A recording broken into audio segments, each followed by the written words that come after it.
Hi, everyone. I'm Abby Wolf. I'm the executive director here at the Hutchins Center, and it's a pleasure to see you here and to see some people I haven't seen in several years, so on this side of the room. But let me just begin by saying I don't think the Hip Hop Archive staff is in here right now, but I always like to thank them for letting us use this wonderful space. We're delighted to, I'll get started now. We're delighted to welcome Britta Waldschmidt-Nelson to the Hutchins Center today to speak on the topic From Swastika to Jim Crow, German Jewish Refugees in the Southern United States, 1938 to 65. Dr. Waldschmidt-Nelson is a longtime affiliate of the Hutchins Center, going back to the days of the Du Bois Institute, and she's presented to us on at least 2 different occasions that I can remember, possibly before that, I don't know, 2005 and 9, I think. But this talk today marks the first collaboration of what we hope will be many between the Hutchins Center and Harvard Center for Jewish Studies, which is supporting Dr. Waldschmidt-Nelson's talk today through its Joseph Engel Fund. Rachel Rockenmacher and Rachel is in the front row, and we've been scheming for quite some time about how to get our 2 centers together. And when Britta wrote to me and asked me about this topic she's working on, and might there be an opportunity, some little light bulbs went off in my head, and I said, yes, there's opportunity with us, certainly, and I'm glad to say with the Center for Jewish Studies as well. A little about Dr. Waldschmidt-Nelson. She's the professor of transatlantic history and culture at the history department of the University of Augsburg, where she has been on the faculty since 2016. Before that, she served as deputy director of the German Historical Institute here in DC for 5 years. And from 1994 to 2011, she taught American history and culture at the University of Munich, where she had also earned her master's and doctoral degrees in American culture and history.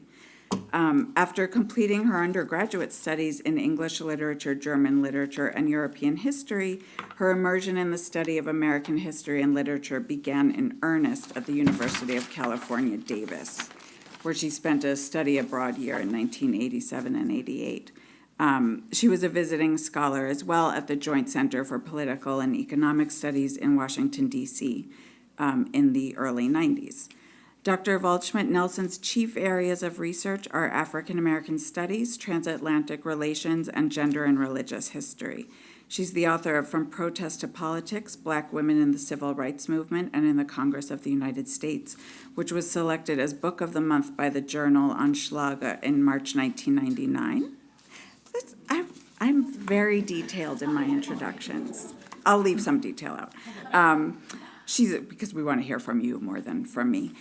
She co-edited the volume Europe and America, Cultures in Translation in 2006 and published a book on Christian Science in Germany in 2009.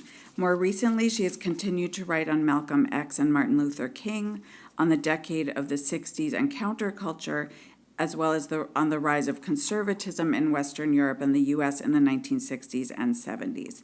On behalf of the directors of the Hutchins Center, Professor Henry Louis Gates, and the Center for Jewish Studies, David Stern, neither of whom can be here, unfortunately, today, I want to welcome Britta Waldschmidt-Nelson this afternoon. Thank you very much.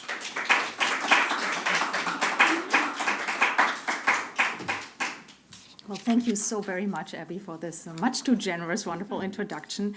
And I also would like to thank everybody, Abby and Rachel and Krishna and everybody else who was involved in making it possible for me to be here tonight, this afternoon. And especially thanks for the support from the Center for Jewish Studies and the Hutchins Center. And thank you for all of you for showing up today on such a gorgeous day outside, for sacrificing some time to be in here. And I hope it will be not too boring for you. So Abby had already mentioned the title of my chair in Augsburg. The German name for this actually is of the denomination of my professorship is die Geschichte des europäisch-transatlantischen Kulturraums. So if you were to translate that literally, it's the history of the European transatlantic cultural space. And that's quite a mouthful, so I usually say just I teach transatlantic history and culture. But the idea of this denomination really is to take a closer look at how the multifaceted networks of transatlantic relations and developments have influenced people's life in the course of history, history in both Europe and the United States. And the topic I want to talk about today, namely the story of German Jewish refugee scholars, is an excellent example of this kind of transatlantic histoire croisée, you know, the French expression, Verflechtungsgeschichte. I don't know, Werner, is there a better word in English for histoire croisée? Entangled history? Yeah, for the entangled history. Thank you, Olga. The Augsburg faction here, helping out. So I think it's an excellent example to show this. And now I'm going to use this.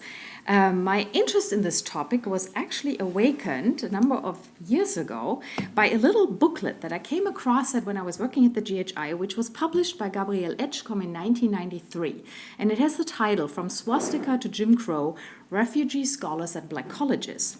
And in this publication, the author, who herself came to the US as a Jewish refugee in 1936, compiled various materials, including a list of names of refugee scholars who taught at these black colleges, as well as some excerpts of interviews that Edgecombe conducted with these scholars and their students in the 1980s. The book, whose surtitle, as you may have noticed, I borrowed for today's lecture, is not a scientific monograph in that sense, but rather more a kind of commentated primary source collection, which remains in many parts slightly inaccurate and incomplete. Nevertheless, Edgecombe's work is an important and impressive testimony to the experience of these German Jewish refugees, and it also inspired a TV documentary of the same name in the year 2000.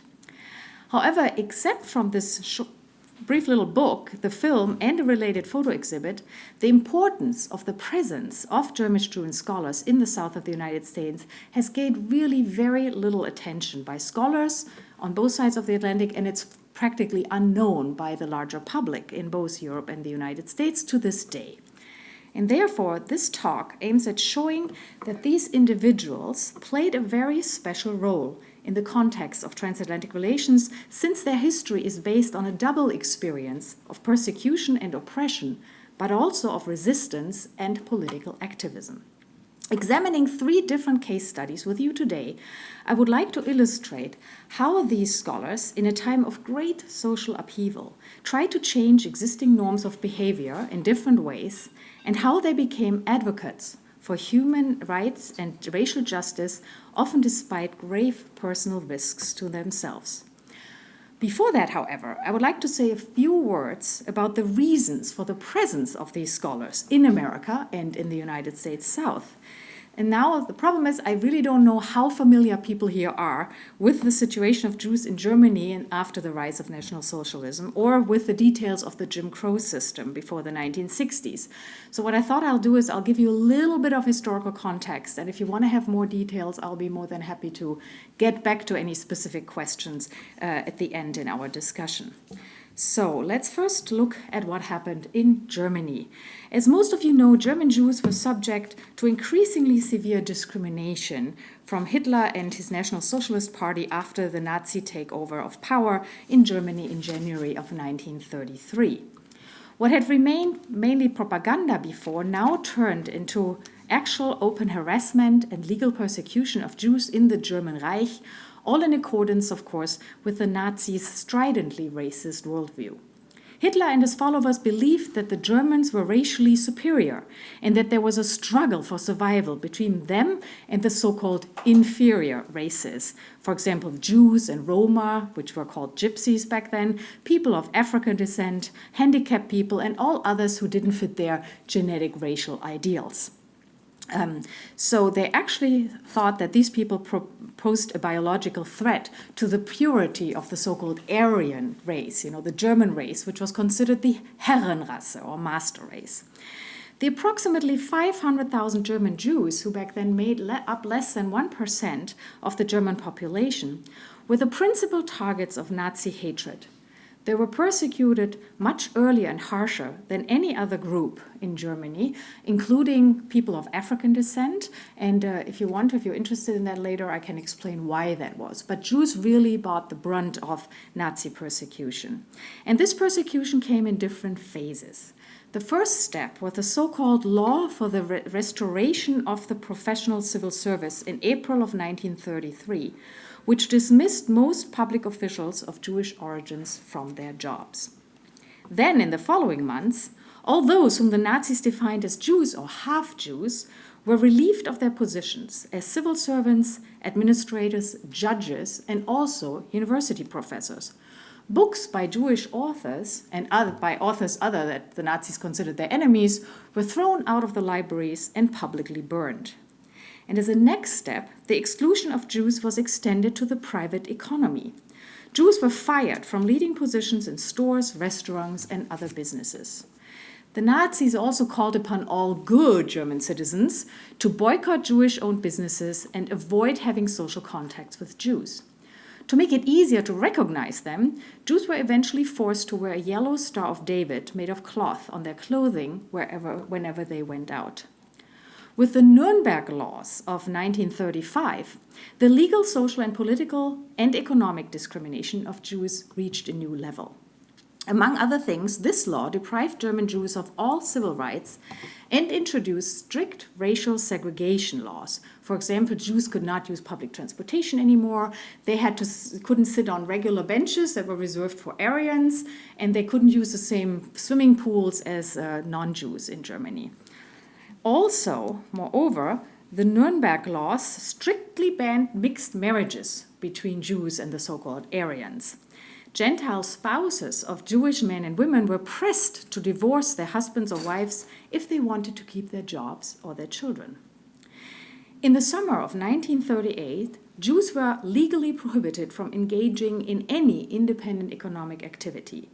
And then the most brutal phase of the anti-Jewish terror began, and this is exactly actually 80 years ago today, in the so-called Reichskristallnacht. Jewish businesses were raided, storefronts destroyed, and synagogues firebombed by marauding Nazi troops dressed up as civilians in the so-called Reichskristallnacht of November of 1938.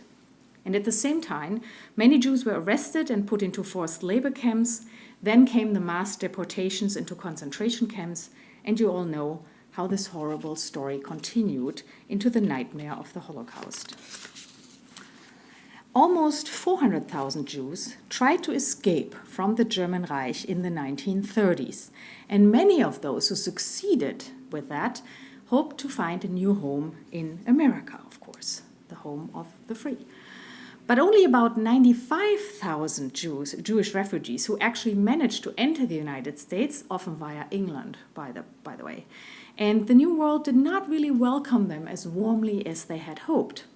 Even though the persecution of Jews in Germany was very well known on both sides of the Atlantic, American willingness to help the newcomers remained rather limited. This was largely due to the fact that in the 1930s, of course, the United States experienced the worst depression of its history. Millions of people were unemployed, and a lot of families were struggling to survive and to make ends meet.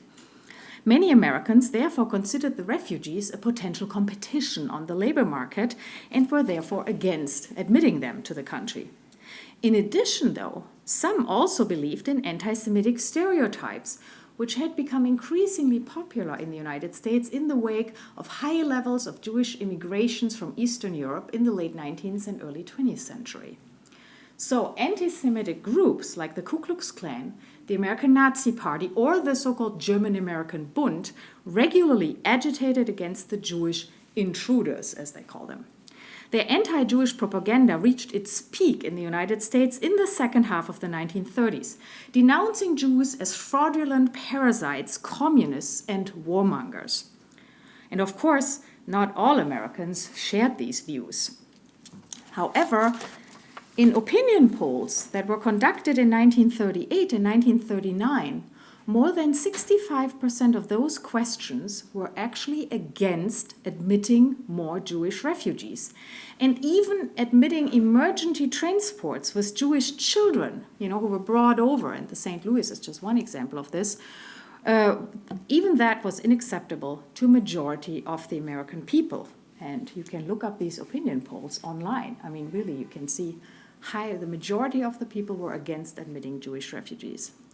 So despite numerous appeals from international aid organizations, the US government refused to increase its immigration quotas for Jews until the end of the Second World War, when it was basically too late for most of the Jews who perished in the concentration camps.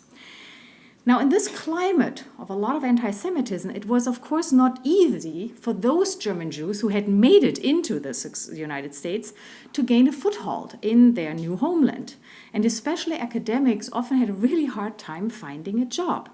Of course, if you were a Nobel Prize winner or an internationally renowned scientist, then you didn't have problems. People like Albert Einstein, Otto Stern, or Emmy Noether, people who won Nobel Prizes, were world famous, or philologists like Theodor Adorno, Max Horkheimer, or Herbert Marcuse. They were, of course, welcomed with open arms because they added, prestige to the universities who hired them. But less well-known scientists, and especially if they came from the field of the humanities, often spent many months, sometimes years, looking for a job without success. One reason for this was, by the way, and I don't want to whitewash that within many American universities of the time, especially the well-known Ivy Leagues, and including, I'm sorry to say, Harvard University, there were actually considerable levels of anti-Semitism in the 30s. And strict quotas limited the admission of Jewish students, and many universities also ensured that the number of Jewish colleagues within their teaching staff was kept to a minimum, or definitely, did not rise above a certain level. However, there was one group of universities that were very interested in hiring the German Jewish refugee scholars, and those were the historically black colleges and universities in the south of the United States, or called HBCUs. And the emergence of these colleges is, of course, inseparably connected to the racial segregation laws of the Jim Crow law, or the Jim Crow laws in the south of the United States. And so I'm assuming that most people here have some sort of idea about Jim Crow and how it came into being after the Civil War was over. And when Reconstruction ended, the Southerners wanted to, reestablish their power and keep blacks, quote unquote, in their place by putting these new laws into place. In some states like Mississippi, they even became part of the state's constitution. So as I said, if you want to, I can go into the origins of Jim Crow later. But what I want to do here is just sort of summarize a little bit what the main goals were of these Jim Crow laws. Because there were basically, you can summarize 3 goals that these laws had. The first was the political exclusion of the black population. Because remember, since the 15th Amendment had been passed in 1865, blacks theoretically were supposed to be able to vote. And so what the South did is they established all these extra things, whether it was poll tax, literacy test, or the infamous grandfather clause, which said in our state only people can vote whose grandfather already voted here. And these were tricks and devices used to disenfranchise pretty much over 90% of the African American population in the South. The second goal was the control over the black labor force. Because remember, the plantation owners needed people to still work on their fields. So what they did is they passed laws that basically prohibited African Americans from any other occupation except in the agricultural or in the service sector. So blacks can still work in the fields, and the black women could clean their houses, but everything else was prohibited. And the third goal was strict racial segregation in all areas of public life, including public transportation, restaurants, movie theaters, bathrooms, drinking fountains, schools, hospitals, even telephone booths. Everything was segregated. And of course, needless to say, racial intermarriage was strictly prohibited. And for almost a whole century, these Jim Crow laws proved to be extremely effective. And especially because any attempts by the black population to rebel against them were not only punishable by law enforcement, but also by the terror of white supremacist organizations such as the Ku Klux Klan. So if you tried to act up, you or your family paid for it. White supremacists did not consider African Americans to be equal human beings, and thus they were denied full citizenship rights and treated as second-class people who had to keep proper distance from the white Herrenrasse, master race. So as you will notice, doubtlessly, that there is a big similarity between the Jim Crow laws and the Nuremberg laws. It's very obvious. And in fact, Hitler and his collaborators had partially been inspired by the Southern Jim Crow laws when they designed the Nuremberg laws and their apartheid system in Germany. In any case, one effect of this Jim Crow laws was that the segregated school system and also the fact that African Americans were generally prohibited from attending public universities in the South was, of course, detrimental to black access to good quality education. But some African Americans who recognized early on that education was the key in the struggle for freedom and equality started very early, already in the 1860s, to found and organize privately funded schools and colleges for black students. Sometimes they were supported by white philanthropists from the North. Julius Rosenwald is one example of them. Sometimes they organized it by themselves. But anyway, there were about over 150 of these colleges and universities founded, and over 100 of them are still in existence today. And I just listed some of the most important and oldest one here. And these institutions have really become beacon lights for black higher education in the South. However, they also had a problem because for a long time, the majority of the HBCUs primarily offered vocational training and did not focus on academic graduate studies. And until the Second World War, actually, most of the HBCUs were not accredited as universities yet, and none of them offered a PhD program until in the 1950s. In fact, the first black university to offer a PhD program was Howard University, and they didn't start until 1956 or 57. Also, most of the HBCUs had a chronic lack of funding. I mean, even though they got some funding, it was not comparable to what most white universities received. And thus, they could pay only rather low salaries to their staff. They could not offer sabbaticals to their professors, and their libraries were pretty small. So because of all of this, it was not easy for HBCUs to attract and recruit highly qualified professors for their faculties. And in this situation, the job-seeking German refugee scholars who came, from German universities who at the time, this is the 1930s, were considered by many people to be the best universities in the world, were of course a very attractive potential hiring option for the HBCUs, and that is why they were much more open than the northern universities to accept applications from these scholars. Now, some of the German Jewish refugee scholars were actually not very enthusiastic at first, when it was suggested to them that they should apply to colleges in the South, because they said, oh my God, so little money, and that's not a really accredited university. So they were reluctant. And also, it wasn't like the relationship between Jews and blacks in the United States was all that rosy and wonderful at the time. Because as you can imagine, a lot of the Jews who had come earlier to this country, already in the late 19th century, early 20th century, had adopted some of the anti-black stereotypes of the white Anglo-Saxon majority. And also, as you all know, within black nationalism, there are some very strong elements of anti-Semitism too. So I don't want to sort of paint this picture that everything was just beautiful and harmonious. It wasn't. But in the end, what was most important for those scholars who often, had families and needed to make some money, in the end, the fact that they could just get back to work and get a job was more important than all the other concerns.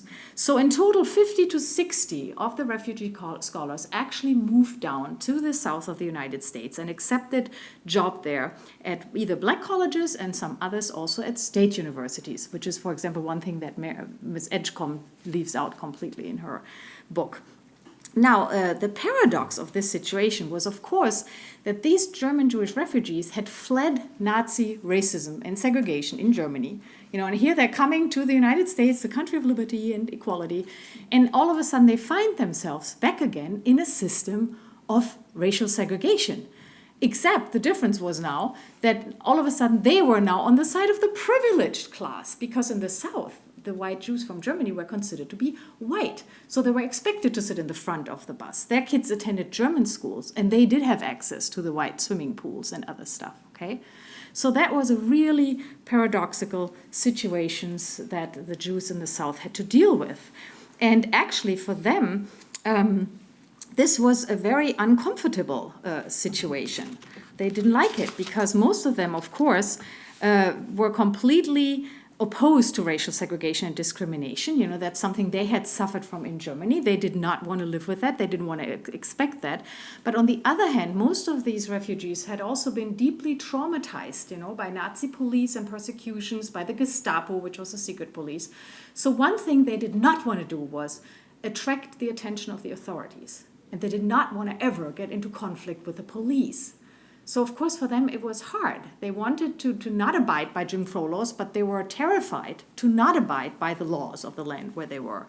So it was very difficult. And of the many fascinating examples that exist, I have selected 3 now that, in my view, show how in very different ways and from different perspectives these German Jewish professors acted and dealt with this specific situation and new environment. And the examples, I think, also reveal how the cultural exchange processes between the scholars, their students, and the local population not only helped to change their own destiny, but also change the society in which they lived. So now I'm getting actually to my case studies finally. Let's start with somebody from the University of Augsburg, Holger, where the two of us come from, okay? Friedrich Georg Friedmann was born in Augsburg in 1912. And actually in 1989, this was before I came to Augsburg, the University of Augsburg made him an honorary academic citizen in recognition of his merits in inspiring young people for the principles of liberal democracy and for the ideals of transcendental humanism. Now, many people in Germany, of course, know Friedrich Friedmann. They know that he was a great German philologist, an important person in American studies, and an important humanist. But hardly any Germans, and probably even fewer Americans, are aware of the fact that Friedrich Friedmann worked as a university teacher in the United States South during the 1940s and 50s, and that his life there did not remain unaffected by the conflicts of racial segregation. So let's go to Augsburg in the 1930s. Like all the other protagonists presented here, Friedmann came from a liberal bourgeois Jewish family, and he had experienced a rather happy, harmonious childhood in Bavaria. But after the shock of his arrest and interrogation by the Gestapo in the summer of 1933, the then 21-year-old Friedmann decided to move to Italy to escape further persecution by the Nazis. He studied literature and philosophy in Rome, and he married Elisabeth Oberdorfer, who also came from Augsburg, in 1938. But of course, as you know, after Hitler and Mussolini had joined forces, anti-Semitic race laws were also enacted in Italy shortly after the wedding of the Friedmanns. So therefore, the newly married couple fled to England just before the outbreak of World War II. Their son, John Friedmann, was born in London in 1940. A few months later, they managed to get a boat passage to Canada, and from Canada they were allowed to immigrate to the United States. Exhausted and without any financial means left, the small family finally managed to reach relatives of Elizabeth Friedmann in Memphis, Tennessee. And these relatives took them in, but they didn't have the financial means to provide, for 3 extra mouths to feed. So Friedmann had to get a job. And he looked around and he finally found a job at a small Methodist college in Jackson, Tennessee, where he taught philosophy and mathematics for basically free food and lodging for his family, as well as a tiny stipend of $10 a month. And so that was his first job. In 1942, the Friedmann's little daughter Miriam was born, who lives in Augsburg now, by the way. I had the pleasure of interviewing her. And in order to be able to feed the growing family, Friedmann changed to a better paid position as a mathematics and physics teacher at an aviation school in Kentucky in 1943. I mean, here's somebody who studied languages and philosophy and is now teaching mathematics at an aviation school. People were willing to do anything just to make a living. So when the war was over, Fritz and Elisabeth Friedmann were horrified to find out that all 4 of their parents, plus many, many other relatives who had remained in Germany, had all been killed in the Holocaust. Deeply shocked and saddened, they decided to stay in America. In 1946, Friedmann was appointed professor of philosophy at the State University of Arkansas in Fayetteville, a university where only whites were allowed to study, but he got a pretty good salary, and hey, he could teach philosophy again finally. So that's why the Friedmann family moved to Fayetteville. Fayetteville was a small southern town with a low percentage of black residents, and it was considered a relatively liberal community. But of course, here too, as all over the South, segregation laws were in place everywhere. The children of the Friedmanns attended a white school and rarely came into contact with African Americans, even though Friedrich Friedmann fundamentally rejected segregation and any form of racial discrimination.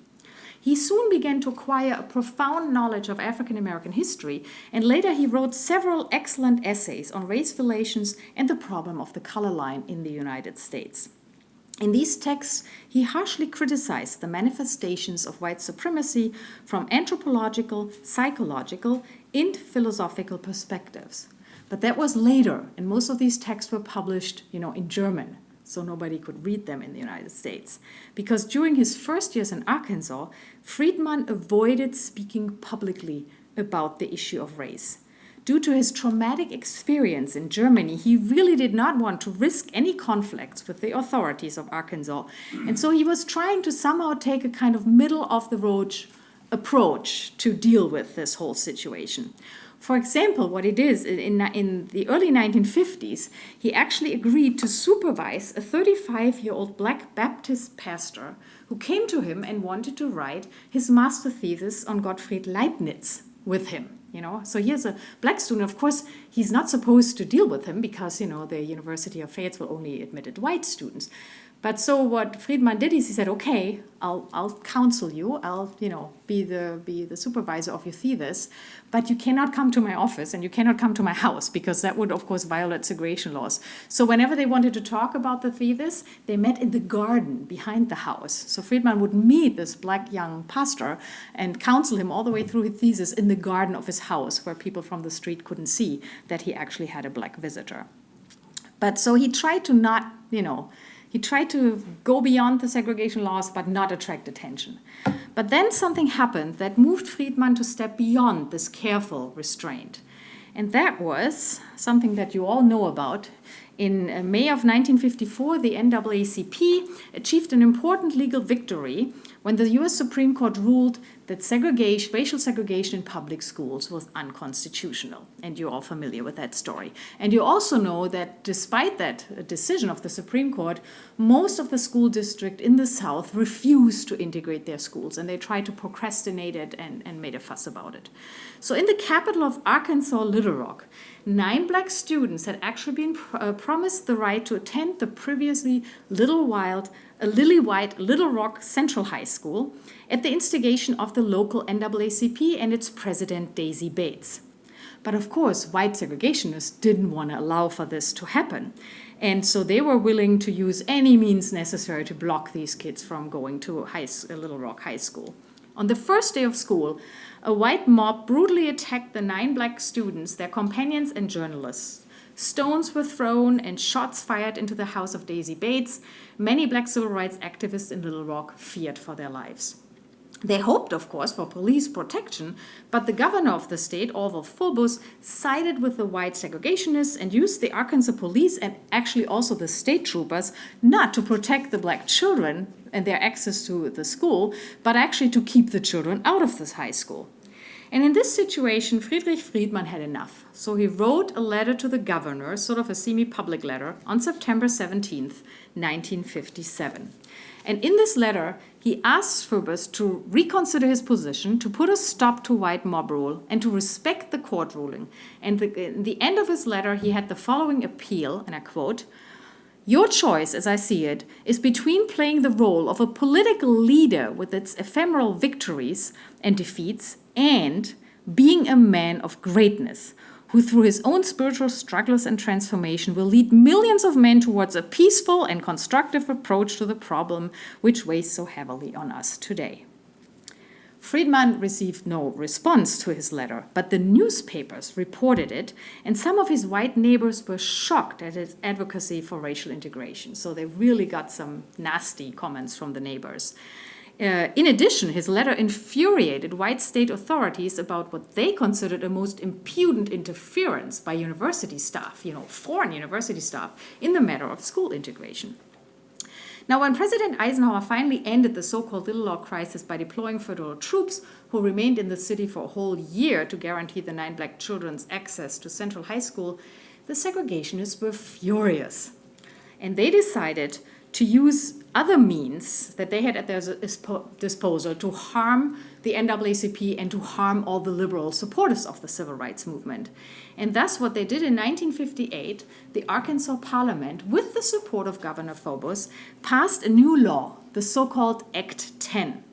And this act declared that all state employees, including professors at public universities, who wanted to keep their job, had to sign an affidavit listing all social, religious, and professional organizations they belong to. You know, you had to do that if you wanted to keep your job. The purpose of this action was, of course, to be able to identify any NAACP members and kick them out of their jobs, right? Or of any other liberal organizations that the government didn't like. Friedman himself, actually, and this is the key, he did not belong to the NAACP. He did not belong to any organization.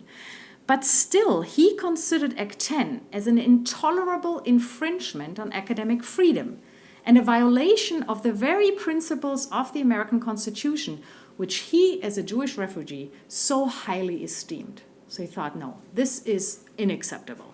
And therefore, as one of only 4 of 150 members of his faculty, only 4, and Friedman was one of them, he steadfastly refused to sign the requested affidavit. And instead, he eventually, in the end, published an official statement in July of 1959, including the following explanation of his behavior. And again, I quote, "I consider university as a place where people, in addition to preparing themselves for a livelihood, acquire the attitudes and knowledge that alone make life humanly worthwhile. This implies freedom from any forces which, under whatever pretext, create a climate of fear and frustration and directly or indirectly inhibit the search for truth." Friedman thus remained true to his humanistic principles in the dispute over racial integration. The price for this was high, because even though he was a tenured professor, the university used the statement to fire him right away. And many white segregationists, of course, thought this served him right. But however, there were also some supportive reactions from many students and from some white neighbors, and other professors actually helped Friedman to find a new job, and just a few weeks later, he was able to accept an offer from Wells College in Aurora, New York, where he taught as professor of philosophy for 1 year. In 1960, he was surprisingly offered a chair for North American cultural history at the University of Munich. And after some hesitations, he followed the advice of his friend Hannah Arendt, who happened to be visiting, and accepted the position on a sort of trial kind of basis. He said, I'll go there for a few years and see how I like it. And so he and his wife, Friedrich Friedman and his wife, actually returned to Bavaria in the fall of 1960, and they ended up staying there for the rest of their lives. And in the following decades, Friedman not only became one of the most important pioneers with regard to the development of American studies in Germany, but also a major protagonist of reconciliation, cultural exchange, and positive cooperation between Jews and Christians in Germany. His experiences with racial segregation in Arkansas may not only have motivated, but also enabled him in a special way to mediate constructively between two groups whose relationship had been burdened by mutual prejudice and distrust. So that is Friedrich Friedman. Now for my second case study, I would like to introduce Viktor Löwenfeld. Any art historians here in the audience? No? Yes? Do you know him? Because he's kind of known among I don't in know art the history. I'm sorry, what's the last name? No, Löwenfeld or Lovenfeld in the United States. No, I'm afraid I don't know. Okay. Anyway, he was an artist, so I'll tell you. But it doesn't matter if you don't know him. I'll tell you who he was. Löwenfeld, whose name is, as I was, Lovenfeld in the United States, had been born in Linz, Austria in 1903, and he had served as professor of art education and director of the arts program at the School for the Blind in Vienna when the Nazis took over in the infamous Anschluss of Austria to Germany in 1938. Together with his wife Margaret and their 7-year-old son John, they fled to England and then to the United States. And I'm speeding this up a little bit here. In 1939, Löwenfeld accepted a position as professor of industrial arts at the Hampton Institute, a historical black college in Virginia. His main task here was officially to teach technical drawings skills to future craftsmen and construction engineers. So it was supposed to be all technical drawings, okay? No art, but the skills, the technical skills. And Löwenfeld did that, but he also soon began to offer additional evening courses in creative art in his spare time. You know, he just couldn't only stick to the construction drawing stuff. So in these seminars, Löwenfeld asked his African-American students to not only copy the style of European masters or create beautiful landscape paintings, but rather to trace their own experiences and let their innermost feelings run free. He encouraged them to express their emotions artistically, and regardless of whether their art would appeal to white viewers or not. As a refugee from Nazi-occupied Vienna, he knew from his own experience how difficult it can be for an oppressed people to produce creative art. As he wrote in 1945, and I'm quoting Lovenfeld here, "The Negro artist is very conscious of the restrictions enforced upon him. Our imagination is strongly influenced by freedom's presence or absence. Whenever our freedom is restricted or gone, we become like the prisoner whose only outlook is the walls of his prison. I remember very well how my whole thinking and doing became paralyzed when Hitler marched into Vienna, and the only thought I was capable of was how to get out of this hell." Lovenfeld directly compared the destructive psychological effect of segregation and the fear of racist terror to which blacks in the South were exposed with the destructive psychological effects that the Nazi terror had once held on him. He therefore felt a great need to use art now in the country that had given him refuge from the Nazis as a means of liberating the minds of his students from fear, for fostering creativity and combating prejudices and oppression. His attitudes and action indeed turned out to have a noticeable effect on his students. The internationally renowned artist John Igas, who was supposed to be trained as a plumber in Hampton. That's what the kid was sent there for, to become a plumber. He ended up becoming an artist, and mainly because of Lovenfeld. As Igas recalled later in an interview, he said, "When Victor offered this evening class, he instructed the class from the point of view of what he called self-expression. Here was an outlet to say something about how one truly felt about life and about the personal frustration. It was like magic." Lovenfeld also introduced his black students to works of art from Africa and their magnificent aesthetics.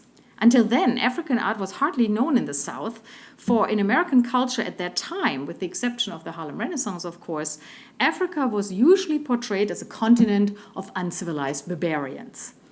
And in the southern state, anything black was considered culturally inferior anyway. So many of the African American students in Hampton thus actually received their first knowledge and a more positive understanding of their African heritage through Victor Lovenfeld. And in addition, it was very important to him to make everyone comprehend the importance of art as an actual tool against negative stereotypes and social injustice.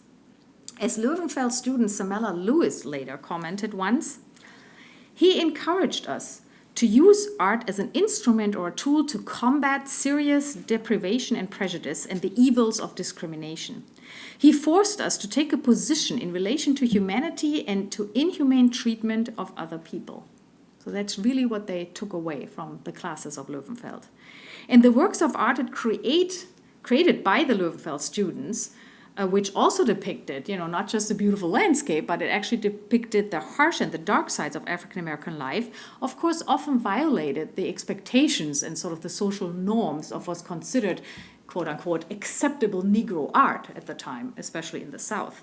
And I don't know if you can see them, those are just some of the pictures. But these images did attract quite a bit of positive attention in other parts of the country. Several of his students were invited to participate in art exhibitions in the North, including the highly regarded Museum of Modern Art in New York City. Even in Virginia, Lovenfeld eventually had a little bit of recognition. In 1943, for example, he was elected president of the Board of Trustees of the Virginia Arts Alliance. And this alliance was previously only for whites, and when he was president, he moved them to finally also accept black members. Unlike white professors from the southern states, Lovenfeld also often invited his black students over to his house, just for tea or for dinner. White professors never did that. They didn't socialize with black students. And it was on one of those evenings when John Igas was actually with him that Lovenfeld received a letter with the terrible news that all of his relatives who had remained in Europe, literally every single one of them, had died in the Nazi concentration camps. And he was very shocked, and Igas was with him, and he later remembered this moment as follows. "This was one of the most horrendous experiences I've ever had, because a human being was telling me that his family had been burned. I had heard of neighbors whose family members had been lynched, But I realized then that race and color might not have any meaning at all when it comes to terrifying experiences in this world. I always felt a relationship with Victor because he had shared this with me. I felt the relationship had truly crossed all country and racial barriers. The recognition that not only hatred and suffering, but also art and humanism can work beyond the boundaries of religion, nationality, and race really expanded the consciousness of Löwenfeld's students. And at the same time, he himself also gained new hope and courage and, just to continue to live on in the face of, having lost all of his family by working creatively together with his students. However, the management of Hampton Institute was, of course, not all enthusiastic about this integrative approach of their art professor. And the contrary, the first interracial art exhibit organized by Löwenfeld in 1944 at the Virginia Museum of Fine Art was sharply criticized. And when he presented his plans for an interracial art workshop at the Hampton Institute in 1945, the University Board of Trustees demanded his resignation. For Löwenfeld and his students, this was a bitter disappointment because it showed, that there are limits to what you can do against white supremacy and white power in the South. But they kept going, and so in 1946, Löwenfeld accepted an offer of employment from Penn State University and moved to Pennsylvania. And actually most of his students, including Biggers and Samela Lewis, followed him there. But despite of these setbacks, Löwenfeld's conviction that art can free the mind, transcend all barriers, and create new opportunities for whites and blacks to work together ultimately had a lasting positive impact. It helped to change the worldview and enhance the life of many of his students, and in the long term, it also helped to enrich the American art scene quite significantly. Victor Löwenfeld's example thus shows that the group of German Jewish university teachers shaped transatlantic exchange not only in the area of social and political interaction, but also in the area of art and culture. So, and now I'll come to my last example for today, and that is about Velma and Gieok Igas. Velma Igas was born in 1921 as Wilhelmina Abeles in the then German-speaking West Bohemian region of what is now the Czech Republic.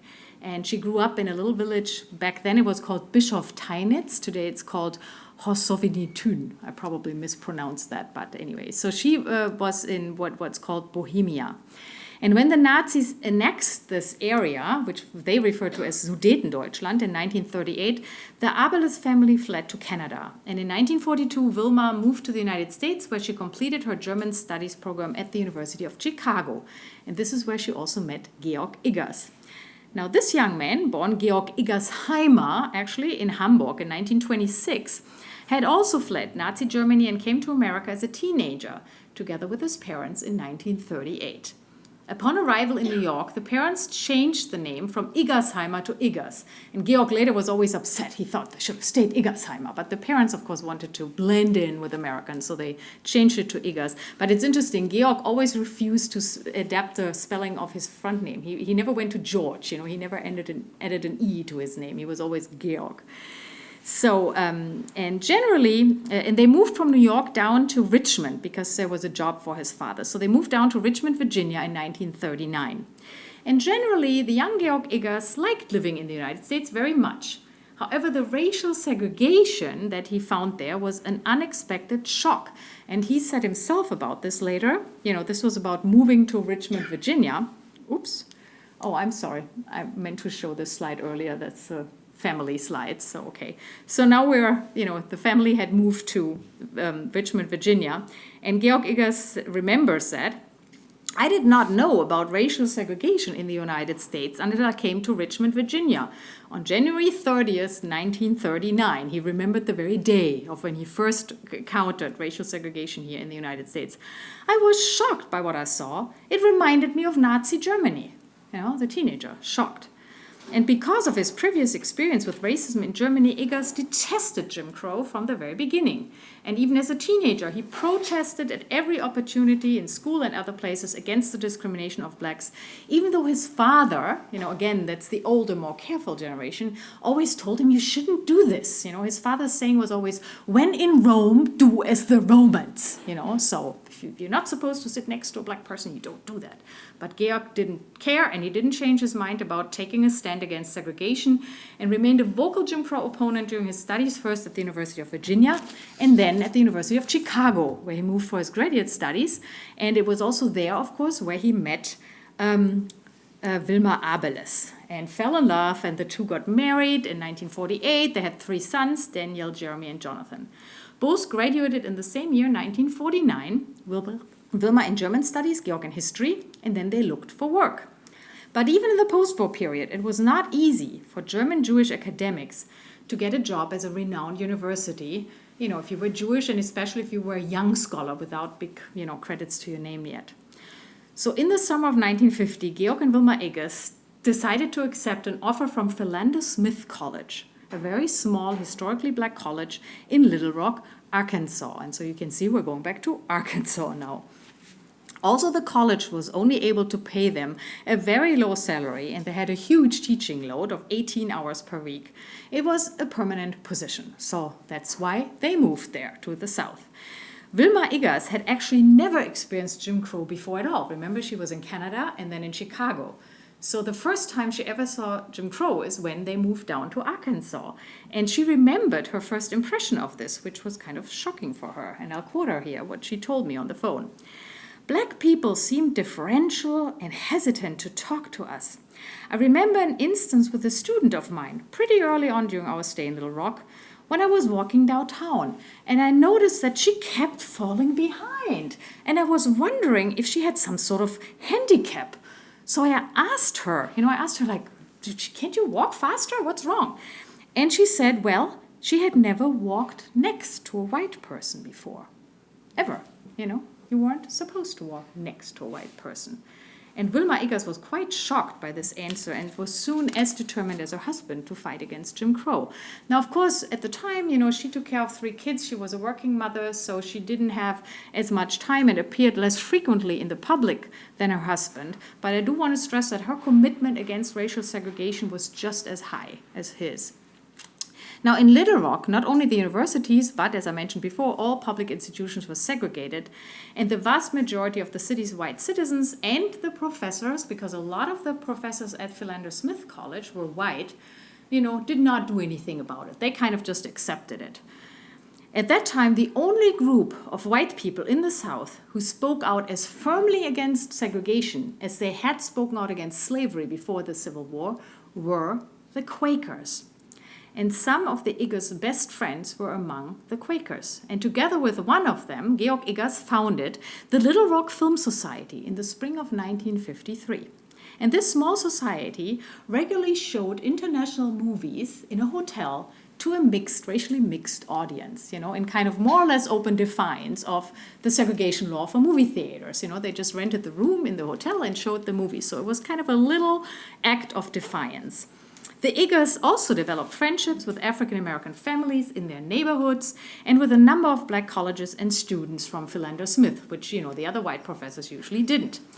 In 1953, these students invited Gieok Igas to join their fraternity, Phi Beta Sigma, and he gladly accepted, becoming the first white member of the association, and he stayed connected with them all his life. As a historian, it was, of course, also very important to Igas that his students had access to good research literature. And he soon realized that the tiny, tiny library at Philander Smith had absolutely nothing on international relations. But he found out that the public library in Little Rock actually had quite a good selection on these books that were relevant for the topic. So he wrote a protest letter against the exclusion of his students from access to the study literature important to them, because of course the library was not open to blacks.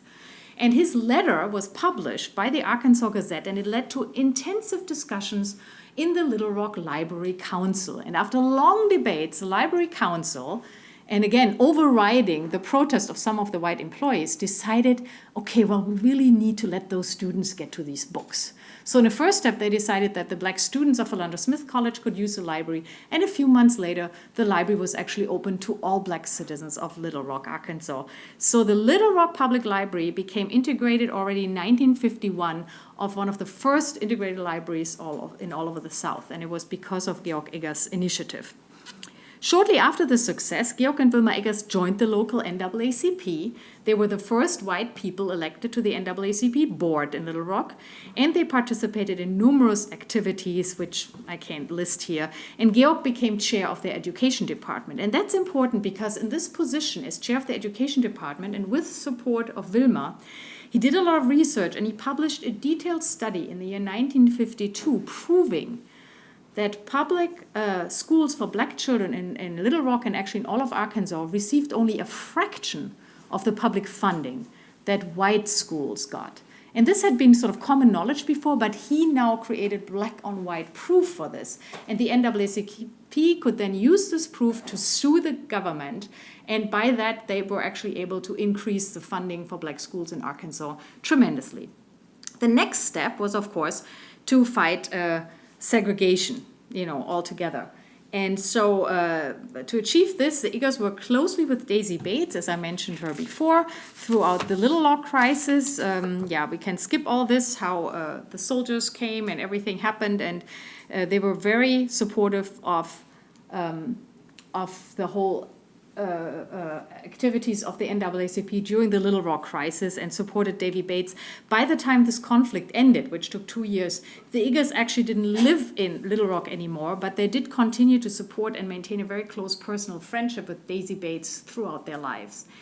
And the reason why they didn't live there anymore is that in 1957, at the end of 1957, the Igas had accepted a new teaching position. Both of them had been offered teaching positions from Dillard University, another black university in New Orleans.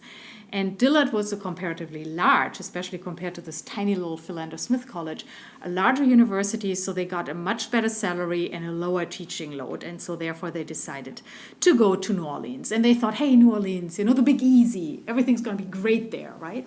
However, what they found out after they moved to New Orleans was, with their 3 young children, that race relations in the city, in New Orleans, despite its name Big Easy, were actually much more problematic and more tense than in Little Rock, Arkansas. New Orleans was completely segregated. And Dillard University, they had a big campus, and usually their staff lived on campus. But when the Igars came, they couldn't offer them housing. So they said, well, why don't you're white, so you can just move into one of the nice apartment complexes right next to the campus. So that's what they did. They moved into a white apartment complex right next to the campus. Now, many of their neighbors, though, found out that knew that the Igas were teaching at a black university, and they strongly disapproved of that. They didn't want anybody in their complex who taught those, the N-word. So when the Igas once dared to invite a black colleague and his wife to their home for dinner, open hostilities ensued. Some neighbors demanded the Igas family should immediately be thrown out of the complex. Others called them names and threatened to beat them up. The sons were teased in the school bus as, quote-unquote, nigger lovers, and a big N was painted in front of the name Igas on the doorbell several times. So when their children were also repeatedly harassed and seriously threatened on the playground of the complex, the Igas finally had enough. So they went back to Dillard University administration and said, you have to give us on-campus housing or we will leave. This is, our children are actually at risk here. So then, the administration really moved, and so they finally were able to move on campus in a small house. And of course, they were now the only white family living on the Dillard campus. But however, that experience, as Velma told me, was very positive because they were being treated very friendly by all their African-American neighbors. And they became especially close friends with the African-American campus minister, Sam Grady. And together with Grady, the Igas founded a racially integrated Jewish-Christian peace group that later organized demonstrations against the Vietnam War and provided counseling to conscientious objectors. The couple also became, of course, involved with the NAACP in New Orleans. Gieok Igas, again, was elected chairman of the Education Committee, and they did a lot of work to integrate schools in Little Rock. I'm going to leave out the details here, but it actually was harder than in Little Rock. It took longer. It was not until November of 1960 that the first black children in New Orleans were able to attend a previously all-white primary school, and here again, the students had to be accompanied by white U.S. Marshals to protect them from violent white segregationists. So the Big Easy was really not that easy. George and Velma Igas also participated in numerous other protests against Jim Crow in the following years. And again, for time reason, I will leave this out. Let me just mention one thing. Gieok Igas became the only white man in New Orleans to be accepted in an exclusive association of African-American leaders. They had an organization called Frontier of America. It was like all the most important, cultural, economic, and political leaders of New Orleans, all black. And Gieok Igas was invited to join. And this group met in 1962 with a representative of the U.S. Commission on Civil Rights, who came to New Orleans and wanted to talk to people about race relations there. So he's meeting this group, and he is completely astonished to see a white man in the group. And the president of the Frontier of America introduced Gieok with the words, "Igas is really black. He just happens to have white skin." I thought that was a great quote. Now, in addition to his courses at Dillard University, I briefly want to mention that Gieok also taught one class every summer at the Tulane University. Tulane University is, of course, this beautiful white university, had all the funding, and they had a huge library, which is basically why Gieok did that, because he wanted to have access to the library. And if you were an adjunct professor, you could use the library. However, what he noticed that most of the other Tulane historians at the time were actually avid segregationists. Some were really outright racist, and they provided their students with American historiography that whitewashed slavery and justified Jim Crow. And so Gieok Igas deliberately placed new progressive texts on the curriculum of his classes, including those by black civil rights activists such as W.E.B. Du Bois and Martin Luther King Jr. And it goes without saying that, of course, did not make him very popular among the white colleagues or the administration of Tulane University. This is why he said they would have never hired me, never. So in June of 1964, though, as you know, the proponents of racial equality scored a huge victory with the passage of the Civil Rights Act of '64, which was signed, and that really, this law finally declared all forms of discrimination based on race, color, religion, gender, or national origin illegal in all areas of public life and in the workplace. So the Civil Rights Act of 1964 really effectively ended the era of racial segregation in the United States. I mean, the politics took a bit more, that's why I took this, the Voting Rights Act of '65, but the Civil Rights Act was very, very important. And a few months later, Gieok Igas received a very attractive job offer from the State University of New York at Buffalo, which included a doubling of his salary and, again, less teaching load. So the couple therefore decided to move to New York, not least for financial reasons. But Gieok also stressed another reason for the move, and I quote him here, "Now that the legal barriers to the abolition of segregation had been abolished, different strategies were needed in the North as well as in the South. Now it was a matter of addressing social and economic discrimination and the problem of continuing de facto separation, which was much harder to find." And I think it's amazing that Gieok Igas already back then really understood the core essence of the severe problems to black equality or African American equality that continue to exist until today. Because despite significant progress, we all know race relations in America are still in many areas, just think of police violence or Black Lives Matters, as tense today as they were 50 years ago. And as you all know, there are still significant differences in many areas of the socioeconomic situations, comparing white and black Americans to this day. And both Velma and Gieok Igas were often very disappointed about the slow progress after 1965. But they never gave up their struggle for racial and social justice and remained active members of the NAACP and the peace movement throughout their lives. As Gieok wrote at the end of the autobiography that he and Velma published together in 2006, "I have never believed that progress was inevitable, but I'm still convinced that we must strive, even if by small steps, for conditions in which all human beings can live in dignity." From the late 1960s onward, the Igas also started to spend time in Germany again on a regular basis. They eventually became quite involved in the academic and also a little bit in the political life of Germany.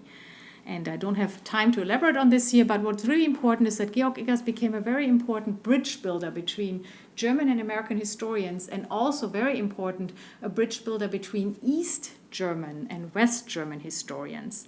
And he also became very, very accomplished in German historiography. His groundbreaking work, The German Conception of History, is still up to this day regarded as the classic text of critique of historicism. And I will skip some of this here. Just want to let me mention that in the end, now in the 21st century, Gieok in particular, but also Velma Igas, both received a number of awards for their academic achievements and their commitment for racial and social justice, and also for German Jewish and German Czech reconciliation. In 2004, for example, Velma was awarded the Grazi's Agit Prize of the Czech government, and Gieok Igas received the German Federal Cross of Merit First Class, which is like the highest civilian honor you can get in Germany, in 2007. So Gieok Igas unfortunately died last year, November 26, very shortly before his 91st birthday. But Velma Igas is still living in Buffalo, New York today. So if you happen to be in Buffalo, you can go visit her. She's a wonderful lady. And the example of their fearless advocacy for the equality and dignity of all people that both of the Igas set continues to be an inspiration, in my view, to this day. Throughout their teaching, writings, and actions, both have positively touched and changed the lives of many people on both sides of the Atlantic. So looking at all of those four protagonists that I have introduced to you here, the special significance of the history of the Igas, Viktor Löwenfeld and Friedrich Friedmann, as well as all the other German Jewish refugee scholars in the south of the United States that I could not mention today, is that their presence there resulted in a highly unusual cultural exchange process between people of completely different origin. And this process had transformative effects for both sides and opened up new possibilities for cooperation across traditional boundaries of race, nation, and religion. So in conclusion, let me just offer 4 brief observations.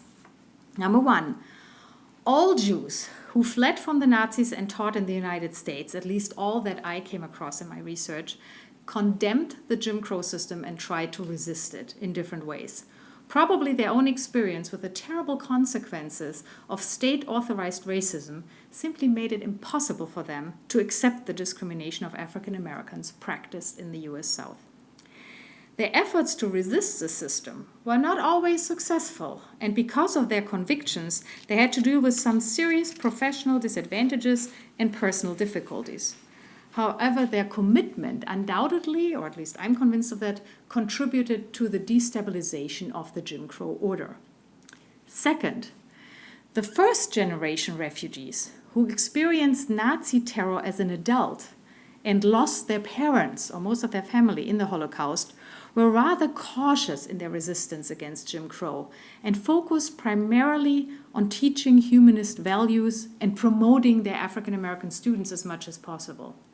Whereas refugees of the second generation, who had already come to North America as young people and were mainly socialized here, so that's true for the first generation would be Viktor Löwenfeld and Friedrich Friedmann, and the second generation would be the Igas, who both came to the United States as young people. And they were much more willing to openly speak out against Jim Crow and be active participants in protest measures. They were not as afraid of the police, okay?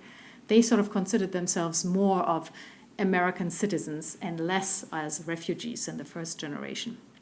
Third, the encounters between German Jewish professors and their families with African Americans in the South, despite some initial hesitations and distrust, led to more understanding between both groups and numerous personal friendships.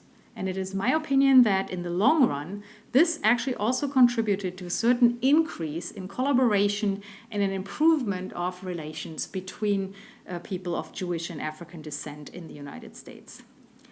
And fourth and last, the experience gained in the struggle against Jim Crow apparently motivated and also enabled a number of these German Jewish refugee scholars who later returned to Germany to distinguish themselves as successful mediators between various religious, ethnic, and national groups. Now, of course, the life histories presented here were not without their ambivalences and problems. You know, these are not all like totally happy, successful life stories. For example, all of the scholars I talked about eventually moved more or less voluntarily to the north of the United States or returned to Germany. One of the examples, by the way, to the contrary, is a scholar, the sociologist Ernst Borinski. He also fled Nazi Germany in 1938, accepted a teaching position at Tougaloo College in Mississippi in 1947, and actually stayed and taught there until his death in 1983, I'm sorry. So some stayed, you know, but none of the people I chose, and I chose them because they all showed very different ways of reacting to the system. So, but regardless whether they stayed permanently or only for a number of years, the presence of German Jewish refugee scholars in the south of the United States, in my view, left positive traces on both sides of the Atlantic. The life and work of these people is thus an excellent example of Histoire Croisée, entangled history, revealing the transnational impact of personal experiences, as well as the inherently interactive development of political, social, and religious history within the transatlantic cultural sphere of the 20th century. And with that, I would like to thank you all for your patience and for your attention. Thank you very much.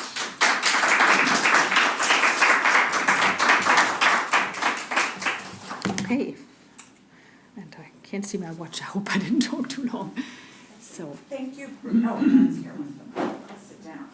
So, thank you so much for that. Questions?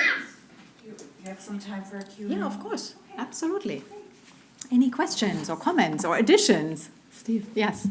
I think it's a little bit misleading whatever Professor Igas mentioned to you. Tulane was not quite as segregationist in the early 60s as I think he said.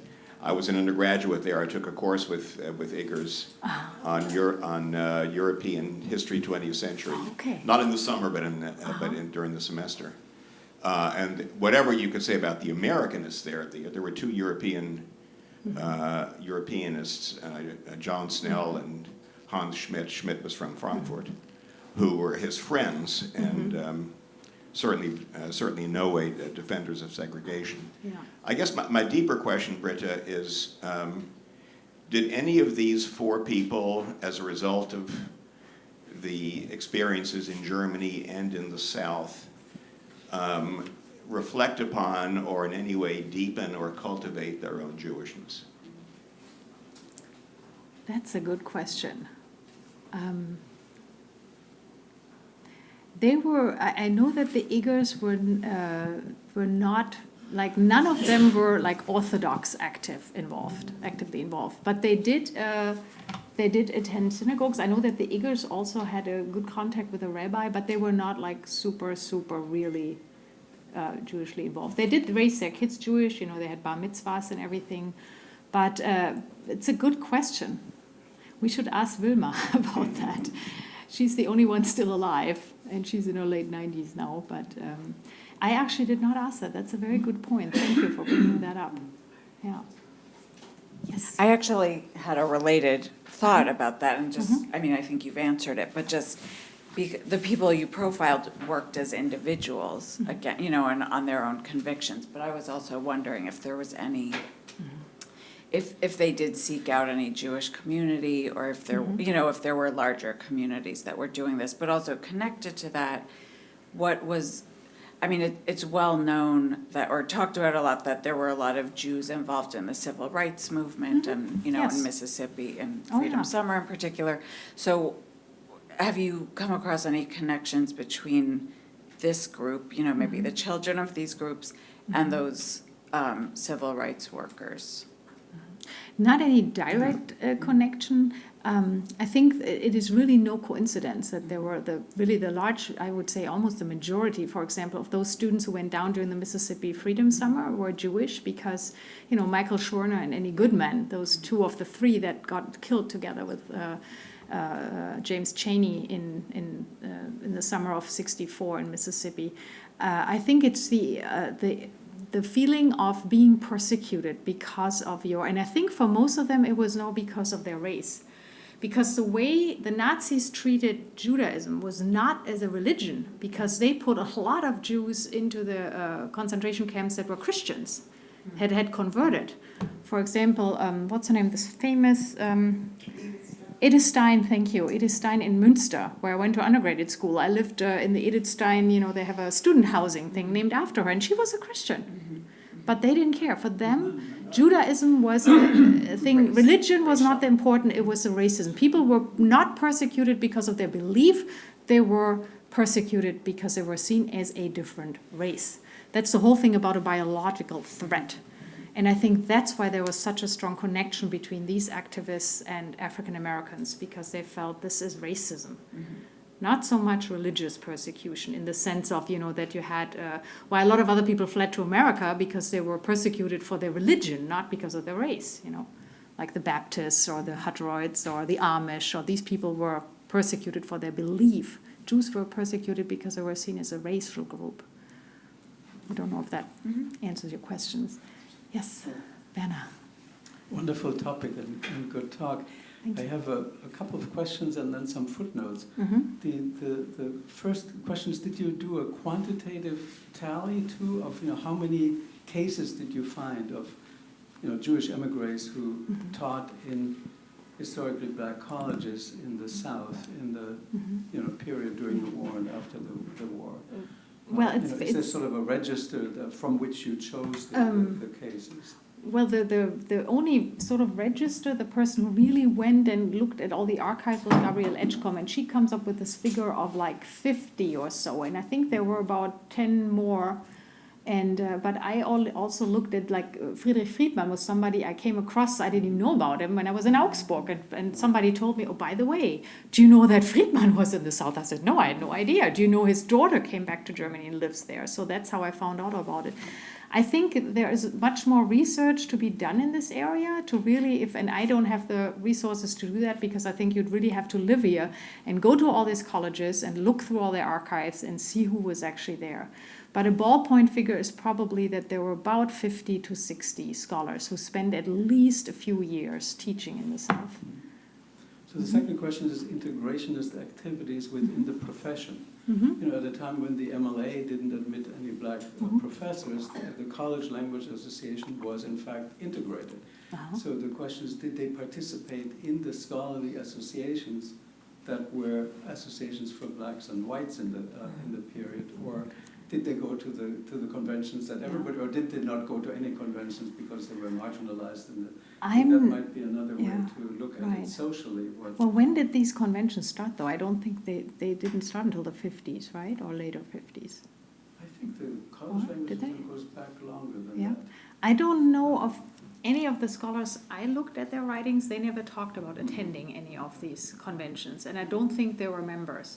I know Friedrich Friedman wasn't for sure, because he was not a member of any professional organization when he refused to sign the affidavit. So if he had been a member of the MLA, that would have come up in the documentation. So just a footnote, Tom Cripps gave a whole series of lectures here maybe 20 years ago, and he always said this is a great topic. He taught at Morgan State all his life, and he said, like half the faculty, there's like, the informal network of people who knew each other, and somebody should really pick up he was thinking more generally, the German refugees teaching at Southern black colleges. And there's my other footnote too, that Jeffrey Mailman worked on the French refugees from World War II, and they were furious because the Germans made them lose their jobs in France. Then they went to New York, and every job was taken by a German Jewish refugee. So they said, once again, we're ousted by the German invasion. So there were quite a few institutions in New York, like the New School, founded directly to help refugees that accommodated them as well. So and there were a lot of help organizations like the Council on German Jewish Refugees and stuff that helped out. That is absolutely true and important. Yes. So the Frankfurt School people, I think they were not permitted to teach at Columbia. Columbia gave them a room, but Butler didn't want to have anything to do with the actual teaching of that crowd.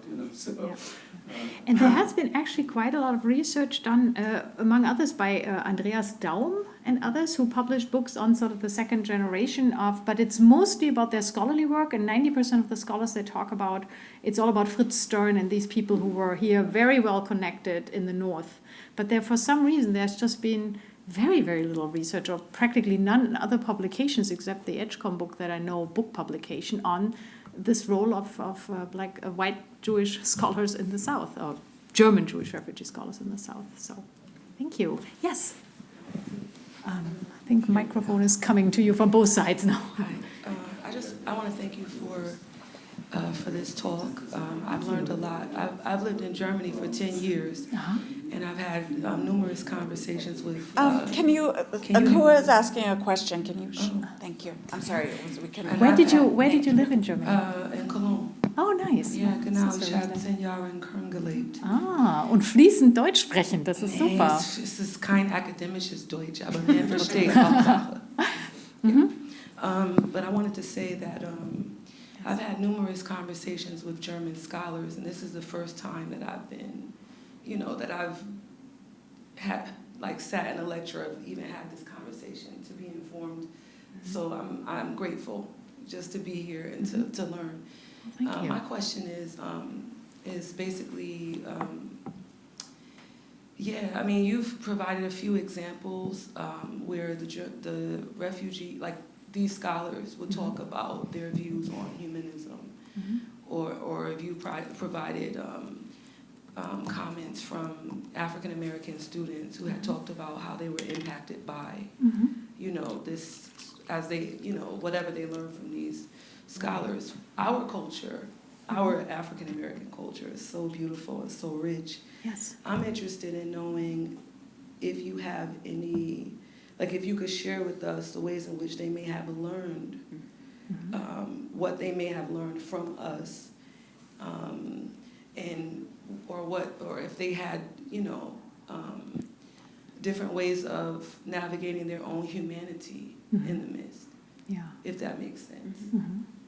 No, it certainly does. And I mean, I'm actually not a specialist, and this topic is not really my total area of expertise. I haven't done a lot of research in it yet. But in the few there, unfortunately, Löwenfeld didn't leave a diary or anything. So there were only a few articles and interviews that I could pull from. But I had the feeling that the friendship and sort of also seeing and experiencing this incredible art that his students did. And I mean, you saw some of these incredible, and you can go online, I mean, the pictures, and this doesn't do justice to it. But they are so incredible. And I think it totally inspired him. And the friendship and seeing how people in these really horrible, oppressive conditions persevered really gave him courage to go on, because he was absolutely devastated. His plan had kind of been to return to Germany and reunite with his family, and then he found out, he did this request, and it took many, many, many months for this committee to get back to him, and every single person was dead. And he may have just despaired if it hadn't been for that supportive community, and not just the personal friendship, but also the incredible artistic capabilities and this whole new, visual, art that he experienced, that he got back from his students. So I think it was really a mutual inspirational process that took place in the limited way, and I'm not an art historian, that I could see that. So I don't know if that helps a little bit. Yes. Other questions? Any other questions or comments? If I have one more, if there's no one else. So you said you're not a specialist in this area, but so what is this a part of a bigger project, or what, or is it kind of isolated that these are materials that you found that you wanted to write about, but you're not going further with them? It actually is something that I would love to go in and research deeper, but because I was sort of in between, I was also in between jobs, going back from DC to the Augsburg University, and there, because of the diminution of my chair, when you do an inaugural lecture, you have to, supposedly to do a lecture that really kind of shows how important this very new chair is in the denomination of transatlantic history. And I had read this Edgecombe book and had really become very fascinated, and I co-organized a conference on African American Jewish collaboration in the area of education, which also included the Rosenwald schools and other things. And we did a conference at Howard University that I was co-organizer in 2016. And so the topic was kind of really something I wanted to deal with, and that's why I prepared this lecture. But it's not, I mean, I'm currently working on another book about the Children Defense Fund, totally different topic. And so in order to really dig more into this, you would have to really spend, in my view, substantial amounts of times here in the United States, traveling to all these universities and, you know, talking to surviving students who are there. And I was just very, very happy I was able to still talk to the Igas who were alive via, you know, video conferences and things, and that I met Miriam Friedman. But as I said, right now it's kind of beyond my capabilities to, you know, to like delve deeper into this. So any one of you who's interested in, you know, it's a topic that needs to be researched. And I think a lot of people can contribute to that story, exploring that story. I think it's a story that needs to be told and explored because it's important. Yeah, and from different directions Yes, too. Like, yes. Yeah. So, well, thank you. So, oh, do you have a question, Alexandra? Go ahead. I'm sorry. I didn't So see maybe it there's before. a DFG Antrag or something like that, and there may be Oh, yeah. plenty of student researchers to do that in travel states for you. Thank you so much. That was really interesting. Makes so much so much sense for me. Also, sort of the way their own experiences feed into their struggle against racism in the South. I was just wondering, and that kind of ties in, I think, with some of the questions that were asked earlier. How much did they, did any of those scholars, were they in touch with professors in the North, like Jewish professors, German Jewish professors? Did you come across anything like that, or were they really isolated, sort of, at the universities they were working at? Sort of, did they, talk to people in New York and that kind of stuff, or were they really sort of in their secluded southern area in Australia? No, some of them had friendships with other professors, and not just Jewish, but just generally other professors in the North. And for example, Ernst Borinsky taught, I think, at some university in New York every summer, but then he returned and spent the rest of the year in Tougaloo, Mississippi. And so they weren't completely isolated, but they weren't able to secure a job. But that's, of course, also the reality of it. As much as some were committed to being there, if you have three kids and somebody offers you a job where you get twice the salary and less of a teaching load, then all your enthusiasm maybe of saying, I want to be here and I want to support that little black college, in some cases, and that's why I'm saying it's not just all a story of, self-sacrifice and incredible philanthropy from everybody. People also had to make a living and survive. And they did, but they did cultivate stuff. And one of the reasons really Gieok Igas was so happy about going to Buffalo is again, because of the libraries there. Velma told me the thing he really suffered from, that in the South, most of the universities that he had access to, with the exception of Tulane then eventually, did not have the kind of access to research literature and also this kind of international environment. In the northern universities, you had a lot of scholars coming from Europe, and you could just sort of network much better than in the South. And some people were bothered more by this than others. As I said, Borinsky was not bothered by that at all. How did Friedman know Hannah Arendt? I don't know how and when they met. Maybe that I don't know is the answer to that question. I just know that she came to visit them and they talked, and that he said that she was the one, Miriam told me that it was because of Hannah Arendt's advice, because they were kind of dead set against ever setting foot to Germany again before. And when Hannah Arendt said, you just move forward, try it out, and if you really feel this is more than you can handle, you can always come back. And then they stayed. And I think it's particularly neat that he became such good friends with the, now where do I have the thingy? There we go. Yeah, Abt Odino Lechner, because he is really he's a very accomplished scholar too. He wasn't just a monk, but he has published a lot of books on humanism and is really a very special person. And then again, it's so funny how small the world is, because Abt Odilo baptized my oldest daughter. So it's funny how it all comes together. He's dead now too.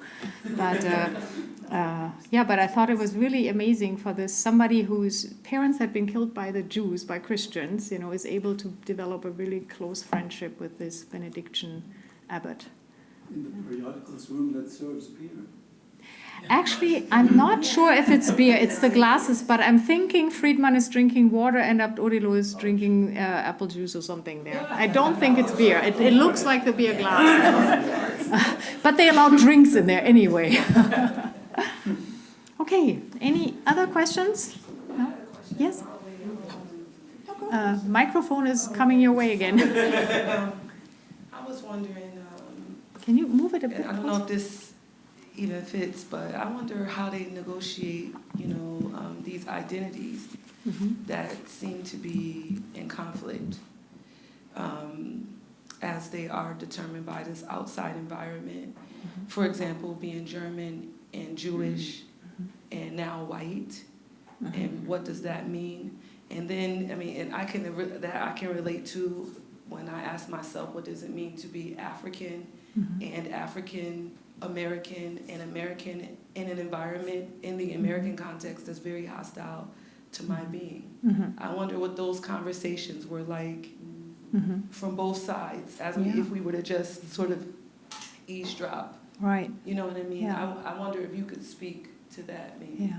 Well, unfortunately, I wasn't sort of part of these conversations they had, but Well, I think, if in they general, had mentioned I think one thing that really moved me was Löwenthal's commentary that he felt that the everyday life of African Americans, and I think it's not that different today in some areas, this constant idea that you may be attacked because of the color of your skin, that this is a terror that he related to, that reminded him of how he felt when the Nazis were in Austria, in Vienna, in his home. And he said, I felt paralyzed. I couldn't think of anything. I could not be creative because it's so oppressive. And he made that connection to what it means to be Black in America. But, the story gets even more complicated when you think about, I have some Afro-German friends. And, it gets even more complicated because here in America, at least you could say, people will not question that you're American, okay? My Afro-German friends have the constant problem that, they're born, a lot of them have, either African or African-American fathers and the mothers are German. And so they have grown up in Germany, they speak German, that's their mother tongue, they're completely German. But whenever anybody looks at them on the street, they think they're not German. Because in the German mindset, it's still so ingrained that people who are German are supposed to be white. Very simple. If you're Asian looking, if you're African looking, you cannot possibly be German. And so the question they always get is, Sie sprechen aber gut Deutsch. Yeah? And it drives people up the wall. And so these issues are just so complicated and complex. And unfortunately, I think it's going to take Germany at least another 2 or 3 generations for a majority of the population to accept a multicultural society and to not question somebody's Germanness based on the color of their skin. And then, of course, it's scary with all this new developments, as you all know. Ugly right-wing populism is not only up and running here in America. We have the AfD, the Alternative for Germany in Germany has now sitting in every parliament of every of the countries, which would be like the state units in Germany, and they are completely racist. They don't say they are racist, but they are. And it's scary. It scares me that these people are now actually voted into parliament. So, but as Gieok Igas says, one can never give up. You have to step by step, not be discouraged, and keep going and just hope. In that sense, I'm sort of a big believer in what Martin Luther King always says. He said, the arc of the universe is long, but it's then bent towards justice. So in the end, hopefully, things will get better. Let's hope. Okay. That's all. So on that happy note. So thank you very much. Please join us out there for a reception. Thank you for the questions.